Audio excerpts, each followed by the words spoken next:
जय श्री राम बच्चों, आपका स्वागत है हमारे चैनल शुभम सर क्लासेस में। आज हम class 9 chapter 6 line and angle और उसकी एक्सरसाइज 6.1 करेंगे। ठीक है, सारे क्वेश्चन वन बाय वन करेंगे, बहुत आराम से, बहुत तसल्ली से देखते रहिए और समझते रहिए। ठीक है, देखो क्या बोल रहा है, कह रहा इन फिगर 6.13, ये फिगर मेरी 6.13 है। Line AB and CD intersect at OB। AB और CD एक लाइन है, O पे इंटरसेक्ट कर रहे हैं। AOC भाई ये वाला एंगल है आपका, ठीक है, प्लस BOE मतलब ये वाला एंगल है भाई आपका। इन दोनों को ऐड करो तो 70 आ जाता है। अगर मैं इसको x मान लूं और इसको y मान लूं तो क्या मैं लिख सकता हूं कि भाई x plus y is equal to 70। बहुत आसान सी बात है ना, क्योंकि AOC मैंने x मान लिया और BOE हमने y मान लिया। A और C और BOE को जोड़ के 70 आता था, x और y को जोड़ के 70 आ गया। आसान है, आगे चलो। कह रहा BOD 40 है, BOD ये वाला एंगल, दिस इज 40। अब बच्चों मुझे एक बात बताओ, अगर कोई दो लाइनें ऐसे कट कर रही हूं तो ये एंगल और ये एंगल क्या होते हैं? वर्टिकल ऑपोजिट एंगल होते हैं कि नहीं होते हैं? और क्या दोनों एंगल बराबर होते हैं कि नहीं होते हैं? तो क्या CD और AB लाइन ऐसे ही कट कर रही हैं एक दूसरे को कुछ इस तरीके से, यहाँ पे ऐसे, तो ये जो एंगल बनेंगे वर्टिकल ऑपोजिट होंगे कि नहीं होंगे? तो ये एंगल और जो ये एंगल बनेगा ये वर्टिकली ऑपोजिट होगा कि नहीं होगा?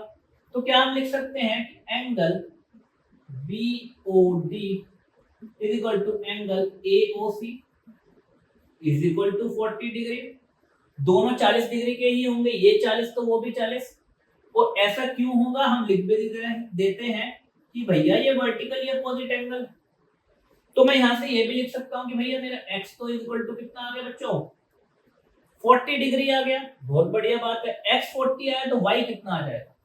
भाई x और y को जोड़ के 70 आता था, x 40 है तो 40 में कितना जोड़ोगे कि 70 आ जाए? 40 में x 40 है ना, तो 40 में कितना जोड़ोगे कि 70 आ जाए? बहुत आसान सा आंसर है क्या भाई? 40 में 30 जोड़ोगे तो 70 आएगा। देख लो x प्लस वाई 70 आएगा। समझे, ये काम तो हो गया। पूछ क्या रहा है, पूछ क्या रहा है, कह रहा BOE निकालो। BOE जो कि y है और वो 30 आ गया। तो BOE तो निकल गया हमारा, क्या निकल गया? BOE तो हमारा निकल गया। कह रहा रिफ्लेक्स ऑफ COE, तो पहले COE निकालो और रिफ्लेक्स निकालने के लिए जो एंगल है उसको 360 में से माइनस कर दो। तो पहले COE निकालो और उसका रिफ्लेक्स निकालने के लिए उसको 360 में से माइनस करेंगे। अच्छा COE कहां पर है भाई? COE मतलब ये वाला एंगल, ये वाला एंगल। ठीक है बच्चे। अच्छा मुझे एक बात बताओ, सिंपल सी बस एक बात बताना, क्या ये AOB पूरी एक सीधी लाइन है? AOB एक पूरी सीधी लाइन है। मैंने इसको दो पार्ट में ऐसे से डिवाइड किया हुआ है, ये लाइन है और ये दो पार्ट में ऐसे से डिवाइड किया हुआ है। भैया मुझे बताओ, क्या ये पूरा का पूरा 180 होना चाहिए कि नहीं होना चाहिए? स्ट्रेट एंगल, पूरा सीधा लाइन, सीधी लाइन पर जो पूरा एंगल बना 180 होना चाहिए कि नहीं होना चाहिए? होना चाहिए। अब एक बात बताओ, ये और ये जोड़ के 180 आना चाहिए, आना चाहिए। तो क्या मैं लिख सकता हूं x plus y plus COE, इनको जोड़ के 180 आना चाहिए। x प्लस वाई तो 70 है, हमें पता है, तो क्या मैं इसकी जगह 70 लिख दूं? 70 plus angle COE equal to 180 degree. Great. और यहां से एंगल COE कितना आ गया भैया? 180 माइनस 70। आप चाहो तो ऐसे भी कर सकते हो कि भैया 70 में कितना जोड़ोगे 180 आ जाए? 110, 110 और 70 180, तो COE 110 होना चाहिए। या फिर ऐसे कर लो कि angle COE is equal to 110। But हमें तो रिफ्लेक्स चाहिए था ना COE का, तो रिफ्लेक्स तो लिख देते हैं रिफ्लेक्स एंगल COE। तो एंगल COE जो भी है, क्या करो उसको 360 में से माइनस करो।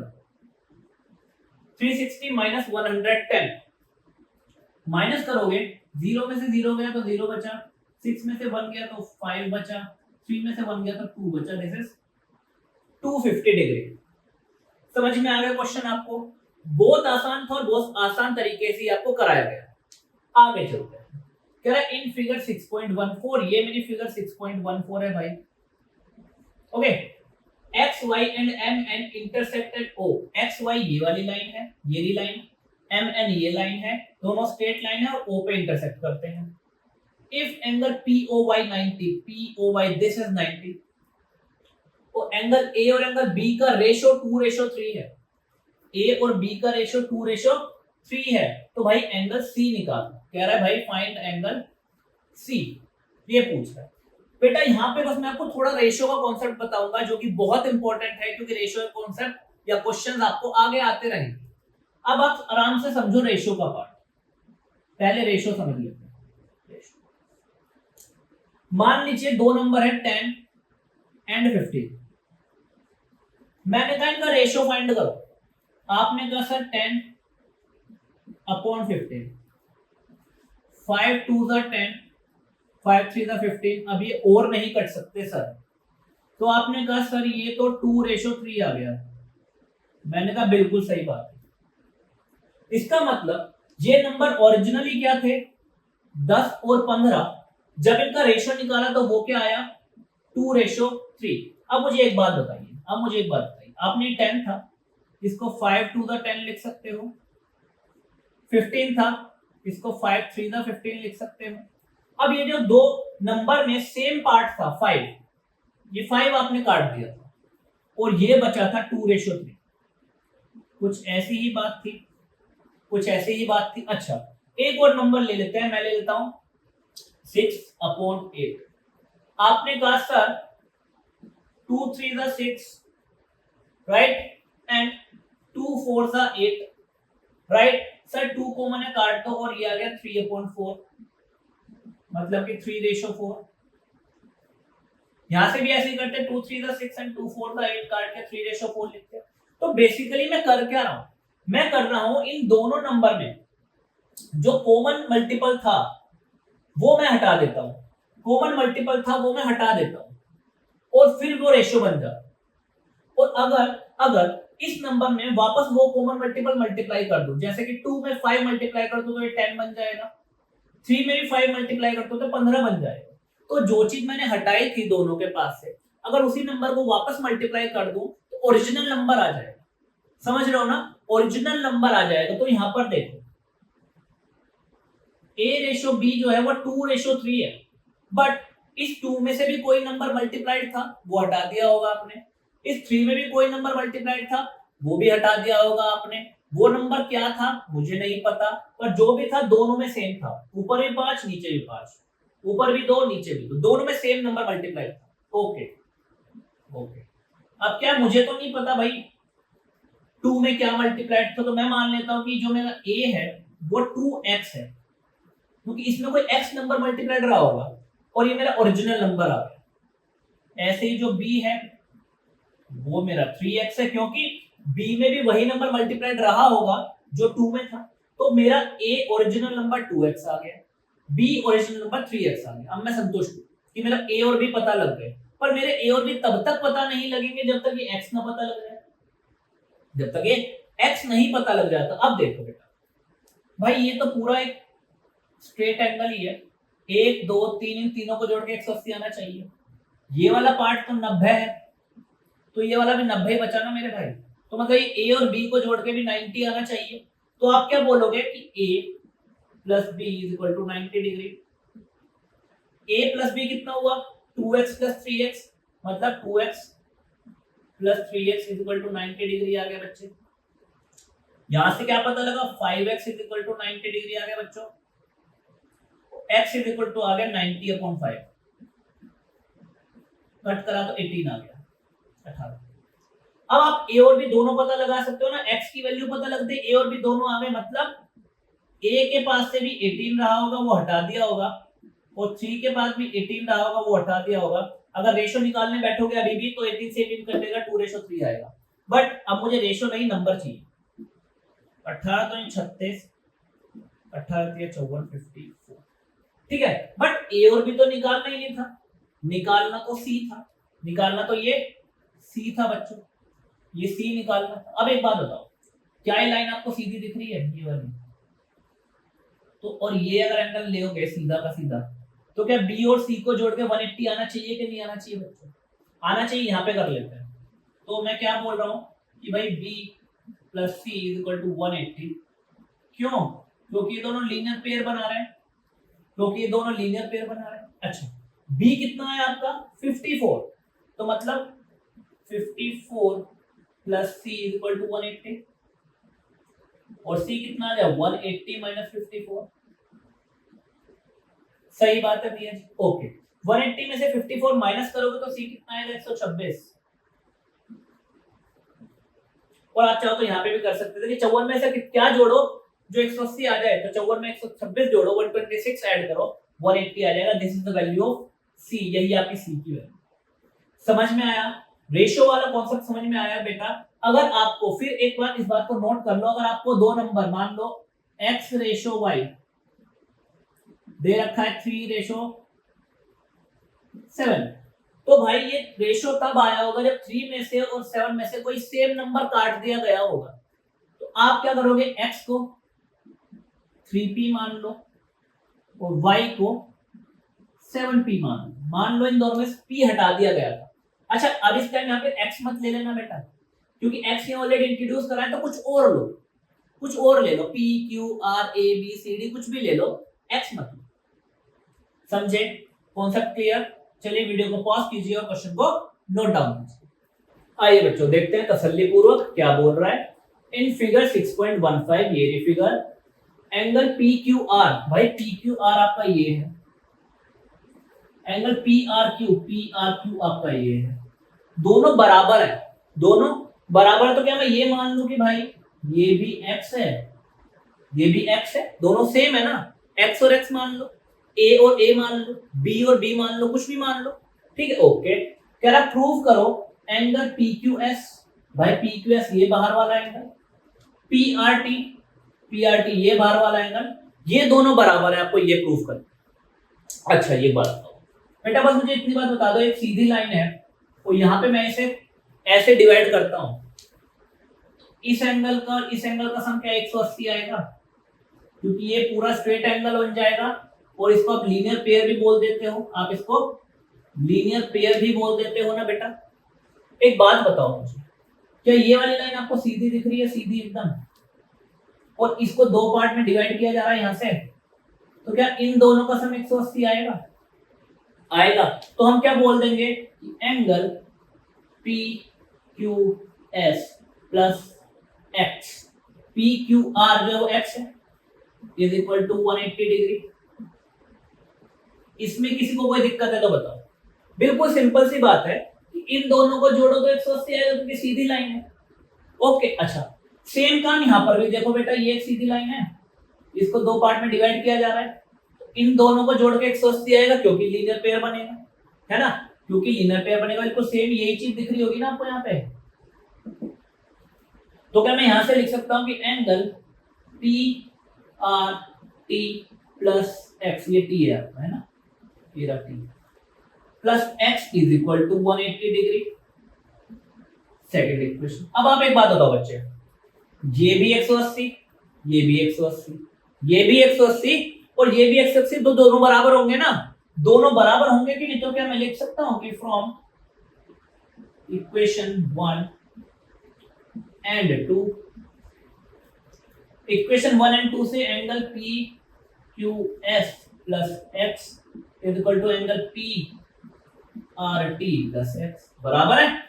PQX प्लस x और PRT प्लस x, ये दोनों बराबर हैं, सही बात। अच्छा, दोनों के पास प्लस x तो खत्म हो जाएगा, ऐसे खत्म कर लो, या फिर क्या करो, ये प्लस x उधर जाके माइनस x होगा और x माइनस x खत्म हो जाएगा, ऐसे कर लो। अगर यहाँ पे दोनों तरफ सेम चीज है और साइन भी प्लस और प्लस के ही है, तो वो कट जाते हैं। तो यहां से क्या बचा मेरे पास, यहां से मुझे बचा कि PQS बराबर एंगल PRT, है ना बच्चे, PQS और PRT बराबर है, यही प्रूफ करना था। तो भाई हेंस प्रूव्ड हो गया मामला। तो ठीक है, ओके, आसान क्वेश्चन था। यहां पर आइए, कह रहा है इन फिगर 6.16, यही मेरे फिगर 6.16, ये हमारी फिगर है इस क्वेश्चन की। कह रहा है x plus y is equal to डब्ल्यू प्लस जेड। एक्स और y को जोड़ के जो आता है वही w प्लस जेड को जोड़ के आता है, मतलब दोनों बराबर है। x plus y is equal to डब्ल्यू प्लस जेड गिवन है। कह रहा प्रूव करो A O B is a line. हमें प्रूव करना है कि ए ओ बी ये एक लाइन है। देखो, अगर मुझे किसी भी एक सीधी रेखा को लाइन प्रूव करना है तो मैं क्या करूंगा, एक बात देखो, समझने की कोशिश करना। ये पॉइंट है, ये x है, ये y है और बीच में पॉइंट है O। एक्स वाई एक सीधी लाइन है, एक्स वाई एक सीधी लाइन है। मैंने इसको क्या करा, बीच में से काट दिया किसी ने रे से, और दो एंगल बन गए ये और ये। अगर एक्स वाई एक सीधी लाइन है तो भाई ये पूरा एंगल जो रहा होगा इस लाइन के बिना, ये पूरा एंगल 180 का रहा होगा, है ना, 180 का रहा होगा क्योंकि स्ट्रेट एंगल, राइट। और मैंने इसको काट दिया, तो मैं ये बोल सकता हूँ कोई बात नहीं, दो पार्ट में डिवाइड कर दिया, तो इसको और इसको एक्स और वाई इन दोनों को जोड़ के 180 आना चाहिए। क्यों? क्योंकि एओबी एक लाइन है। अगर एओबी एक सीधी लाइन है तो ये एक स्ट्रेट एंगल बन रहा होगा, स्ट्रेट एंगल बनेगा तो 180 डिग्री का होगा। Very good. तो आप कहोगे sir x plus y equal to 180 है। क्यों? क्योंकि X Y is a line, X Y एक लाइन है। ओके, तो मैं कह रहा हूं अगर एक्स वाई एक लाइन है तो इन दोनों का जोड़ 180 आएगा, और इसका उल्टा भी सच है। अगर इन दोनों का जोड़ 180 आ रहा है तो एक्स वाई एक लाइन, मतलब अगर एक्स वाई एक लाइन है तो इनका सम 180 आएगा, और अगर इनका सम 180 आ रहा है तो एक्स वाई एक लाइन। तो अगर आप ए ओ बी के इधर वाले जो दो एंगल हैं इनका सम किसी तरीके से 180 प्रूव कर दो तो ये प्रूव हो जाएगा कि ए ओ बी एक लाइन है। सम 180 प्रूव करने से लाइन प्रूव हो जाएगी, और अगर लाइन है तो सम 180 होगा। तो सम तो 180 नहीं पता, वो मुझे प्रूव करना पड़ेगा, और जैसे ही मैं दिखा दूंगा कि x प्लस वाई 180 है वैसे ही ए ओ बी एक लाइन हो जाएगी। या फिर आप इधर वाले लोगों को भी ले सकते हो, आप इन दोनों को 180 दिखा दो तो भी ए ओ बी एक लाइन प्रूव हो जाएगी। अच्छा, तो हम क्या करते हैं, पहले देखो, अब आप देखिए कि भाई x प्लस वाई प्लस डब्ल्यू plus z is equal to 360 लिख रहा हूं, और यहाँ पे एक बात लिख रहा हूं, कंप्लीट एंगल। देखो बेटे, आप ये पूरा चक्कर घूम के यहां से आ रहे हो, पूरा सर्कल तो 360 डिग्री का होता है ना बच्चे, होता है। तो पूरा एंगल 360, और उसमें क्या एक्स वाई डब्ल्यू जेड सब चारों जोड़ दिए। अब एक बात बताओ, क्वेश्चन में क्या दे रखा है, क्वेश्चन में क्या दे रखा है आपको कि भाई w plus z is equal to x plus y. तो w प्लस जेड की जगह x प्लस वाई रख सकते हो, तो मैंने कहा x प्लस वाई प्लस इसकी जगह भी x प्लस वाई ही रखो इज इक्वल टू 360 डिग्री। और आपने कहा sir x plus x 2x plus y plus y 2y is equal to 360 degree. और आपने कहा सर ब्रैकेट में 2 कॉमन ले लो और x प्लस वाई अंदर रहने दो, है ना, दोनों के पास 2 है ना, तो 2 कॉमन ले लिया मैंने। और सर यहां से आ गया आपका x plus y is equal to 360 upon 2, और सर कट करा तो 180। तो आपने कहा कि सर ये तो आपने क्या बता दिया, आपने तो शो कर दिया कि x plus y is equal to 180 है,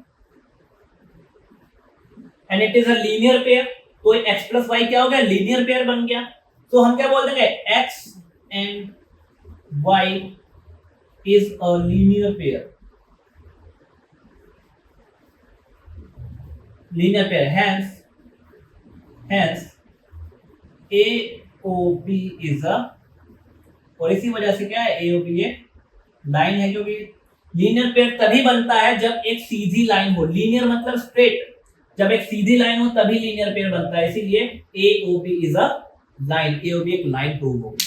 ठीक है बच्चे, वीडियो को पॉज कीजिए, दोनों क्वेश्चन को नोट डाउन कीजिए। आइए बच्चों, फिफ्थ क्वेश्चन एक इंपॉर्टेंट क्वेश्चन है, क्योंकि इसमें प्रूव करने के लिए बोल रहा है, कोई भी एंगल वगैरह गिवन नहीं है आपको, सिर्फ प्रूव करने के लिए बोल रहा है कि angle ROS is equal to 1/2 of angle QOS minus angle POS। अब जहां पे प्रूव करने के लिए बोलता है, नंबर्स वगैरह नहीं दिए जाते हैं, कोई भी इंफॉर्मेशन हमें नहीं पता कि क्वेश्चन को शुरू ही कहां से करना है, वो कंफ्यूजिंग हो जाता है हमारे लिए। देखो बेटे क्या बोल रहा है, POQ is a line, POQ एक लाइन है, रे ओ आर इज परपेंडिकुलर, ये परपेंडिकुलर का साइन है, ओ आर से परपेंडिकुलर मतलब 90 डिग्री का एंगल बना रहा है दोनों तरफ। ओ एस इज अनदर रे, ये ओ एस एक दूसरी रे है, इन दोनों के बीच में आ रही है, and OP and O R. Prove करो कि ये, कि भाई प्रूव करो angle R O S is equal to half of angle Q O S minus angle P O S.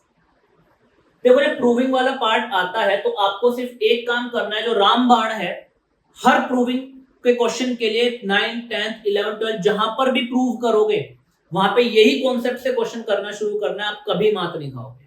देखो बेटा आपको सिर्फ इतना करना है कि आपको क्वेश्चन में देखना है क्या क्या इंक्लूडेड है।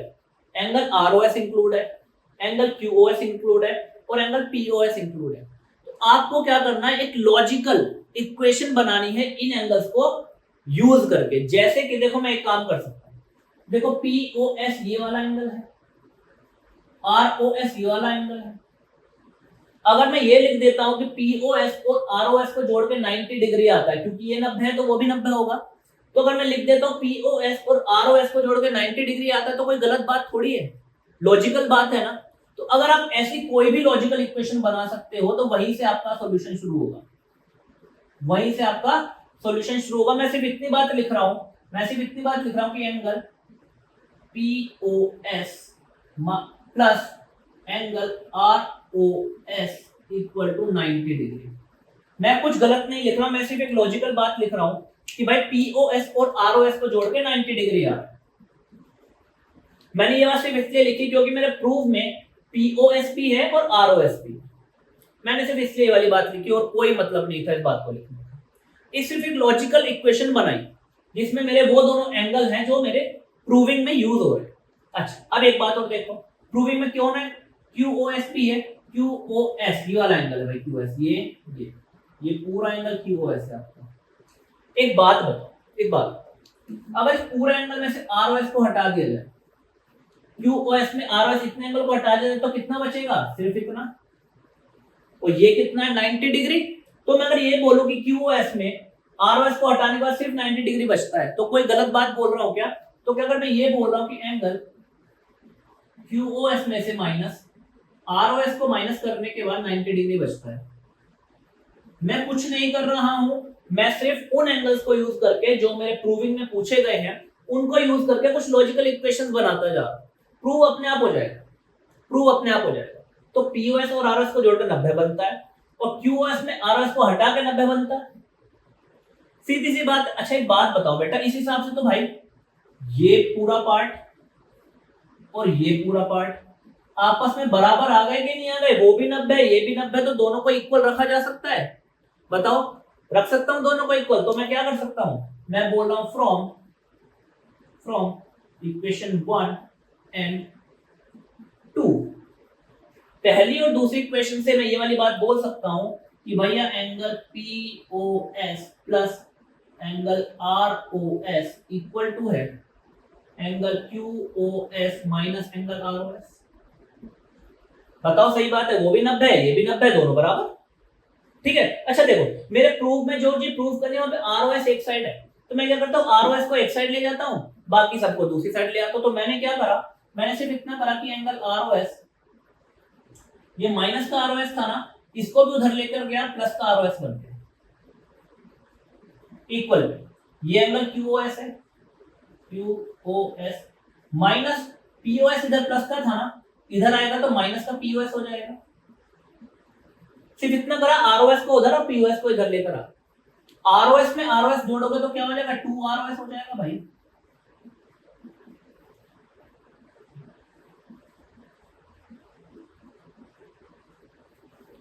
ओके अच्छा ठीक है, ये 2 इधर मल्टीप्लाई में तो क्या करेंगे बेटा,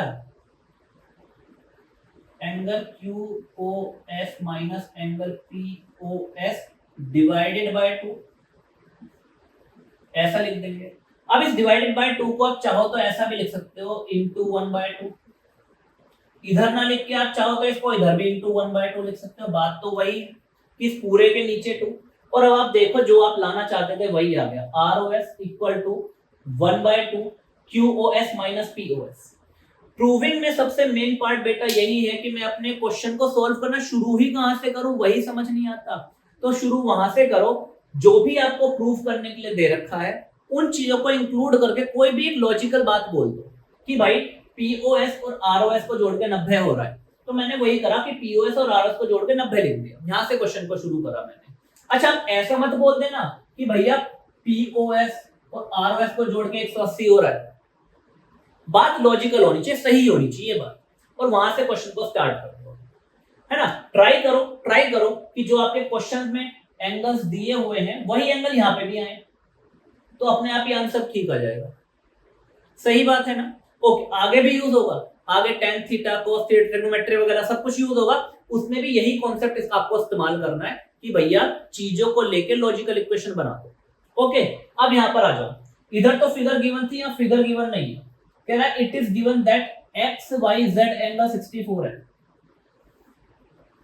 कह रहा है एक्स वाई और ये जेड रहा होगा कोई, कह रहा है एक्स वाई जेड एंगल जो है 64 है, ठीक है भैया, एक्स वाई जेड, ठीक, okay, and X Y is produce to point P, कह रहा एक्स वाई को मैंने आगे तक प्रोड्यूस करा है, बढ़ाया है, कहां तक, पॉइंट पी तक, कोई पॉइंट पी ले लो, कह रहा एक्स वाई को मैंने वहां तक आगे तक बढ़ा दिया है, ठीक है भैया, कोई दिक्कत तो नहीं है।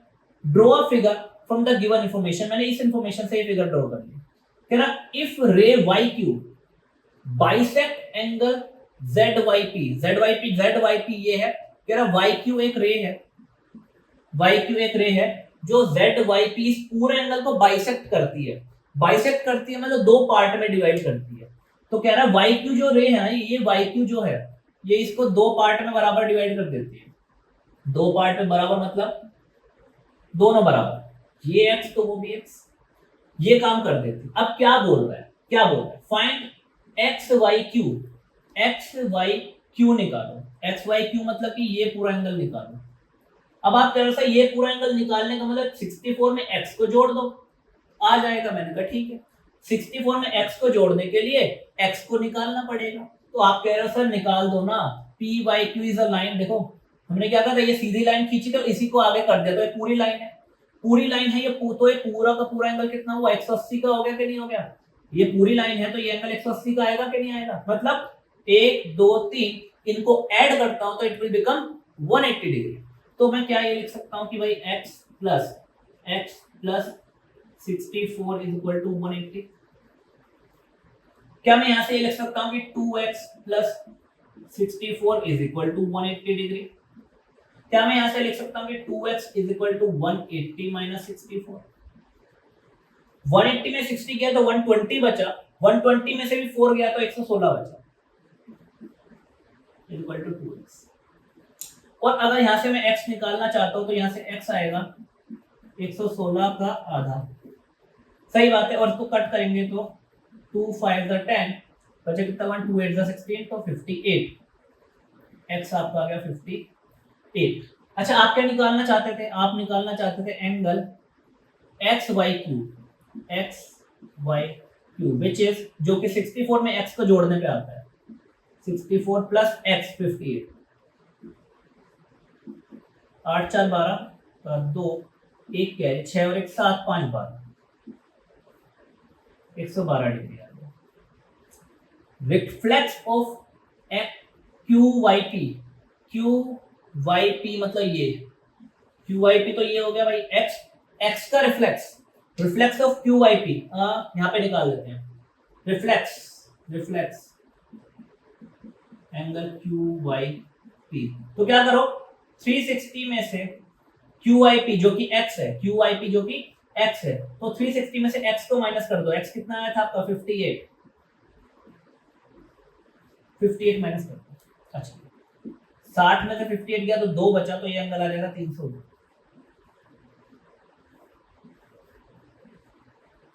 ठीक है बच्चे, तो आपकी क्वेश्चन नंबर 5 तो क्वेश्चन नंबर 6 भी कंप्लीट हो गया, ये एक्सरसाइज आपकी पूरी हो गई है बेटा, 9th क्लास की 6 चैप्टर की ये एक्सरसाइज भी पूरी हो गई, ठीक है। हम हर एक चैप्टर की हर एक एक्सरसाइज कराते आ रहे हैं आपको शुरुआत से, कोई भी डाउट हो, कोई भी क्वेरी हो तो प्लीज मुझे कमेंट बॉक्स में लिख देना कि सर ये चैप्टर, ये एक्सरसाइज, ये क्वेश्चन आप फिर से करा दो, समझ में नहीं आया, या फिर ये कॉन्सेप्ट हमें समझ में नहीं आ रहा किसी भी क्लास का, प्लीज एक बार उस कमेंट में लिख दो, मैं उस पर वीडियो आपको बना के तैयार करके दे दूँ, समझे मेरी बात। और अगर आपको चैनल अच्छा लग रहा है, वीडियो समझ में आ रही है तो प्लीज लाइक कीजिए, शेयर कीजिए और चैनल को सब्सक्राइब कर दीजिए। आपका कमेंट मेरे लिए बहुत इंपॉर्टेंट है ताकि मुझे पता लगे कि किस कॉन्सेप्ट पे वीडियो और बनानी है, किस कॉन्सेप्ट पे और अच्छे से समझाना है और किस कॉन्सेप्ट को आपको समझ में नहीं आ रहा है, कौन सा कॉन्सेप्ट आपको ठीक से समझ में नहीं आ रहा है। ठीक है बच्चे, ठीक है, चलते हैं। तब तक के लिए, नेक्स्ट वीडियो तक के लिए, जय श्री राम।